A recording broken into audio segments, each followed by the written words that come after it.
Hi, I'm Claudia Black, and having been raised in a family affected by chemical dependency, and having been in the field of chemical dependency as a professional for over 20 years now, in many ways I do know what it's like to live with substance abuse. As I talk about having someone close to you who is experiencing addiction, I realize that that addicted person may be your parent, a mother or father, or a step-parent. It could be a sibling, your brother or sister. It might be your child, a teenage child, or an adult-age child.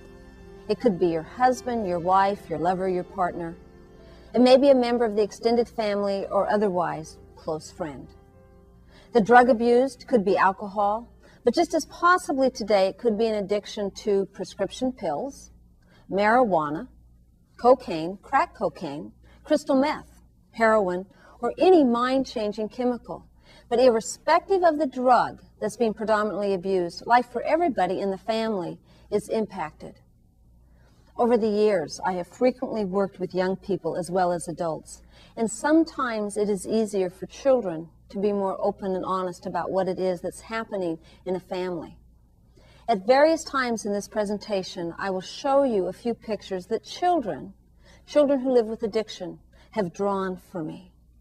This picture was drawn by Jason. Jason is a real sweet 9-year-old child.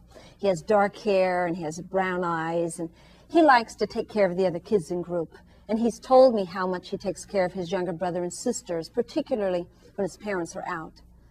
As accommodating as Jason is at home, his picture reflects his awareness of the problem and the pain within the family. He says, alcohol and drugs are like dominoes. They knock down the person who knocks down everyone else, including themselves. While alcohol and drugs take an incredible toll on the abuser, they also take an incredible toll on the family. To live with addiction, that means that you probably have had a gamut of feelings that range from anger to rage to helplessness. After all, you have lived with Jekyll and Hyde personality changes, sneaky behavior, lying, broken promises, possibly even violence. Some of you have lived with great financial stress, and many of you are holding on to shameful family secrets.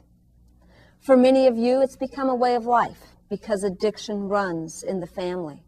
It's very common to discover that a chemically dependent person was raised in an addictive home, but oftentimes we find that husbands and wives, the significant others, also grew up with addiction.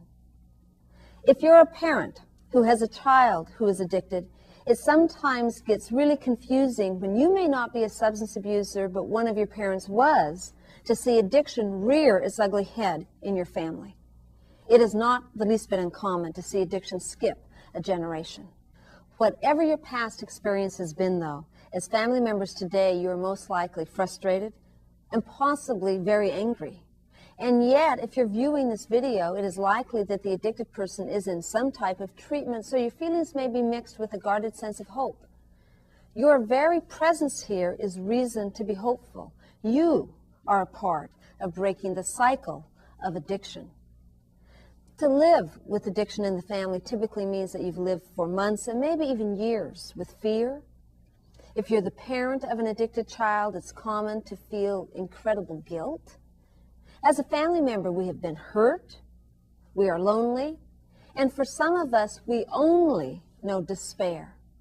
Andrea's picture reflects that despair. Andrea is 11. Her mother's alcoholic. She's a serious young girl. She questions me a lot. She's not very trusting, but she does find it safe to draw pictures. And Andrea's picture will reflect the despair that I think so many family members feel. She says, love is caring enough to help, but sometimes it runs out, and there's no more love left in her bottle of love.